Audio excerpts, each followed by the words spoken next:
Pseudo-Greek. Hello. Like that said, is Pseudo-Greek. And what that means, it's not really Greek. It's fake Greek. Which is what I intend to teach you. Maybe. I don't know. Hopefully if you learn it. But, yes, in this whole thing, get the Zoom guy. In this whole thing, I've constructed pretty much my whole alphabet. Is my leg in the way at all? We all good? We're good. No. Okay. I've got my whole alphabet constructed here, and it's all good. It's all good. It's really nice. We're going to break this down all into chunks, hopefully get it all in your brain sooner or later, because definitely if you're looking at this and you're thinking, oh my god, what is that? Well, this isn't the Roman alphabet. This isn't your ABCs. This is your ABGs. Look at it. This is your ABGs. Try saying that 5 times fast. It makes a fun song. ABG, ABG, ABG, ABG, ABG, ABG, ABG, ABG. It was rhetorical. Anyways, we're going to start with the first row here. And it starts with da-da-da, A. Like every good alphabet should. Which almost every other alphabet does. This A looks like the Greek A. This A looks like the Greek A. It's all good. And then it is pronounced alpha. And from that, the actual pronunciation of it, in words especially, it makes the A sound. Doesn't make the A sound, doesn't make the A sound, doesn't make the E sound. It makes A. That's it. Word Nazi. But hey, I mean... Then moving on, we have the letter B. It's just like Latin.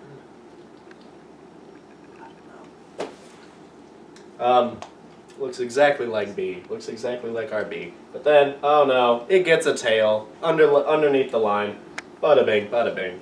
And it is pronounced beta. Yay! Going on from that, we have then G, which completes, oh gosh dang it. Which then completes our ABGs. Not really, because we're not even half done. And then you get G, and it looks like this old lady crutch. It kind of just comes off, and it just comes down, and it just looks like a woman's hunched over on her crutch, kind of. I don't know, her walker. I don't know what you call it. And then lowercase g looks like a Y. People think it looks like a Y. It isn't. It's G. G. And it's not J. It's not J. It's G. Like Greek. It's G. Going on from that then, we have the word for D. It's pronounced delta. Yay. It looks like a triangle in one, and it kind of looks like a D without a little tail cusp. I don't know what you want to call it. It just kind of goes up. And that's actually, if you look back, I don't know if you want to, up at the back, Pseudo-Greek. That's my own handwriting. And I normally do that just because I write it in this alphabet so much. I just love doing it. It's so fun. And he's probably over it, isn't he? Get that out of the way, man. Anyways, going back. It's all good. It's all tails. D. And then, going on to the next one, we have the illustrious E. Looks exactly like R-E. Da, da, da, da. But then, it kind of changes shape. It doesn't go fusha. It goes fresha. It looks like a little M's been turned sideways. So that's all good. It's pronounced epsilon. Then going on from that, and actually no, not going on from that. We got to go over the vowels. These vowels are good. You get epsilon. That doesn't produce any other sound but eh, the eh sound. So get that in your minds right now, because it'll come back and bite you. Then going on to the next letter, we have Z, and it looks exactly like our Z. This is becoming quite an accommodamity, isn't it?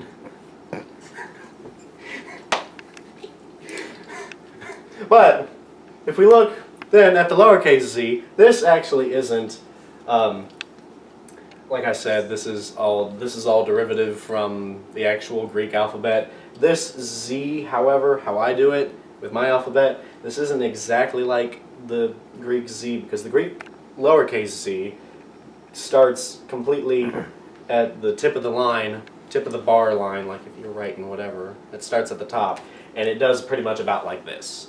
But it just goes a little bit under the line, not this whole tail coming down under it. I just like it better, because kind of in my mind it kind of looks just like the cursive Z that we have ourselves in our alphabet, whatever. And it is pronounced zeta. Good old consonants. And then the last letter for this row, and it'll be done for this time. Stay tuned. You're beautiful. You have this weird little thing, and I always love this. I always laugh at this myself, because when you're driving, you're having long days, and then you're just going... Do it again. You weren't on. Okay, because when you're driving along, and it's just like... And you look over, and you see a stop, and you see a sign, and it's saying to you that there's going to be a T intersection that coming soon, and it looks like this. You ever seen this? It's just a line, boom, and it has to be on this right side. That exactly looks like that, and I love it. I always laugh at that. It's just like, oh hey, that's that letter. This is the H in my language, actually. The Greeks don't actually have this sort of letter, or at least they didn't used to. Because, actually, a little history, closing this, I guess, before the Greeks, like, what are you doing? Oh my God. I'm going on. When the Greeks who became the Greeks, who were the first people to become Greeks, they weren't actually from the mainland. The first people that, what are you doing? Stop laughing. The first people that were to become the Greeks actually weren't on the mainland. They came from one of the smaller islands. I think maybe it was Crete. It was either Crete or probably somewhere more in the Aegean Sea, somewhere around there. But at some time in, I can't remember. I need to get my years all messed up. But oh my gosh, stop it! It was around 3rd or 4th century BC. The people who were the Greeks, who were the people at the time, they came onto the mainland, and at the time it was called Macedonia, which the country I think still exists, but it's a lot smaller.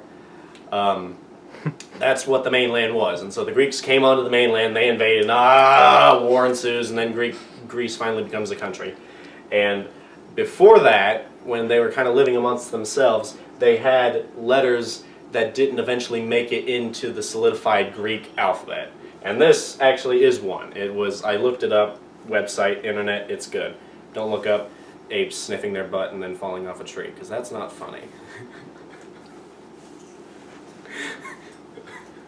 But what is funny is how much you can learn from the internet. Just be wise. And actually, I got to a website and it told me all about this stuff, all pronunciation, all good stuff about Greek.